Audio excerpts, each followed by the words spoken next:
যে কোনো ফোন চালু হওয়ার পর যদি একা একা বন্ধ হয়ে যায় তাহলে এই সমস্যা কি কি কারণে হতে পারে আশা করি এই ভিডিওটা দেখলে জানতে পারবেন। আমার হাতে এখন যে ফোনটা দেখতে পাচ্ছেন এই ফোনটাতেও সেম সমস্যা, ফোনটা চালু করার পর পর আবারও বন্ধ হয়ে যায়। দেখুন আমি ফোনটা চালু করে দেখাই। দেখতেই পাচ্ছেন ফোনটা চালু হওয়ার পর পর লক খোলার সাথে সাথে আবারও বন্ধ হয়ে গেল।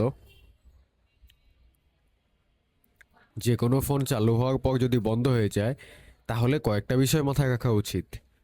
প্রথমত ফোনটা কি পজিশনে বন্ধ হয়।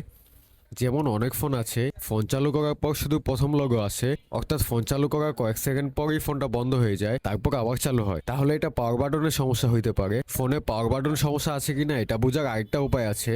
যেমন ফোন চালু করার পর ফোনটা চার্জে লাগানোর পরও যদি বন্ধ হয়ে যায় তাহলে বুঝে নেবেন এটা পাওয়ার সুইচের সমস্যা, আর না হয় ফোনটায় সফটওয়্যার ইস্যু আছে। আবার অনেক ফোন আছে যেগুলো চালু করার পর ইউজ করতে গেলেই বন্ধ হয়ে যায় বা অনেক সময় লক খোলার পরও বন্ধ হয়ে যায়, তাহলে বুঝে নেবেন ফোনটায় ব্যাটারি ফিউজ থেকে সমস্যা অথবা ব্যাটারি থেকেও সমস্যা হইতে পারে। যাই হোক, আমার হাতে যে ফোনটা দেখতে পাচ্ছেন এটাতেও সেম সমস্যা ছিল। ফোন চালু হলে ফোনে কোনো কিছু ইউজ করতে গেলেই ফোন বন্ধ হয়ে যেত। দেখতেই পাচ্ছেন আমি ব্যাটারি ফিউজটা শর্ট করে নিছি।